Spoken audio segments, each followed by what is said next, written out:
Mentors are a critical part of our program, and as we said, we don't just provide a scholarship, but we provide a foundation for you to move into your future, and a big part of that is our mentorship.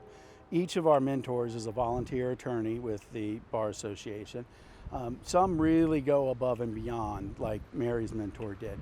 And not only do we always try to make sure that, of course, they have transportation for the event and clothing and things like that, and then the mentors help guide them through choosing classes, financial aid, other scholarships, everything like that.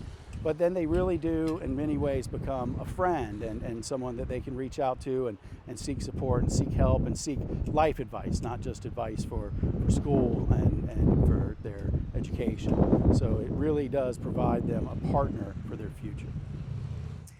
So in addition to the funding, Beat the Odds provides each recipient with a mentor to help them make decisions about how to allocate the scholarship and really any life decision. They're just your mentor, they're your person.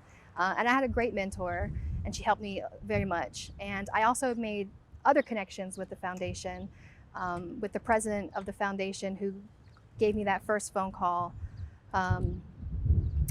Funny story, I met with her. She said, "Oh, come over, you can get a dress, that's fine."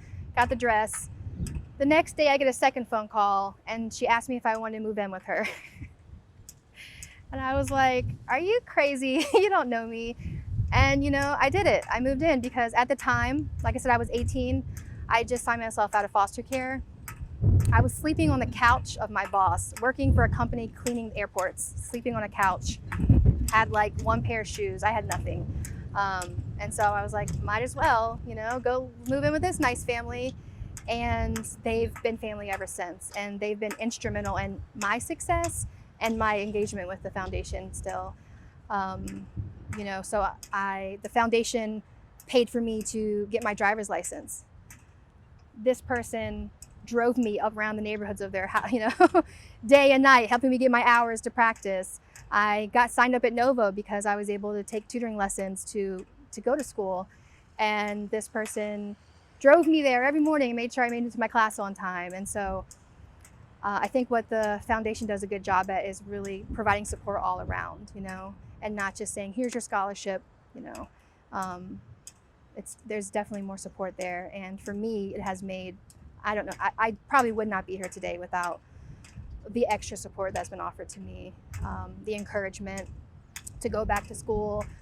It took me 10 years to get my associates. I would have never gotten my associates. It took me 10 years because every now and then, every couple years, I'd hear, "What are you doing, Mary? What's up with school?" And having someone just constantly encouraging you, reminding you that you can do it, definitely made the difference.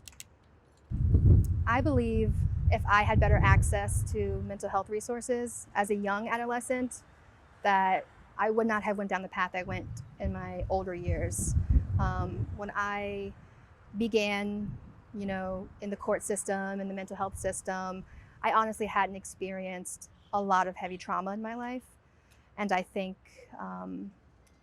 the intensity that I fell into the system so hard and so much, I think that could have been prevented if I had access in the beginning to better mental health services. And so I definitely advocate for that now. So to get your degree in social work, you have to meet a certain number of hours of internship, and you have to be supervised by a social worker with a master's level social worker. So I supervise students that are placed here in companies in Manassas doing work with children. And so I help them with their caseloads, meet with them weekly to discuss how things are going, help them kind of piece together, what they're learning in school with what their practice is in the setting. And the location that I supervise for is not a social work based agency.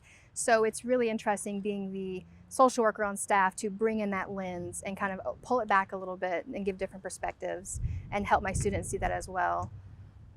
Mary, thanks for participating in this today, and really appreciate your commitment not only to children and Beat the Odds, but to the Bar Foundation. And you really have been with us since almost the beginning. And I love your story because it's your story and because it's full circle. You came through the program and now you're on the other side being that strong adult in people's lives, offering that counseling and that mentorship. And it's truly just a full circle story of what this program is all about. And we really appreciate your commitment to it, and thank you for your kind words about the program and about mentorship and how we try to really wrap ourselves around our kids, because we do. And it's not just a scholarship, it's a commitment for your future. Thank you. One of my favorite things about returning to the banquet every year is seeing my old staff members from Molinary Shelter, JDC, probation, and being able to give them the update on how I'm doing every year. And every year was something a little better. And as a social worker myself, I see the value in that I can let them know how well I'm doing and give them that reassurance that they are doing the right thing.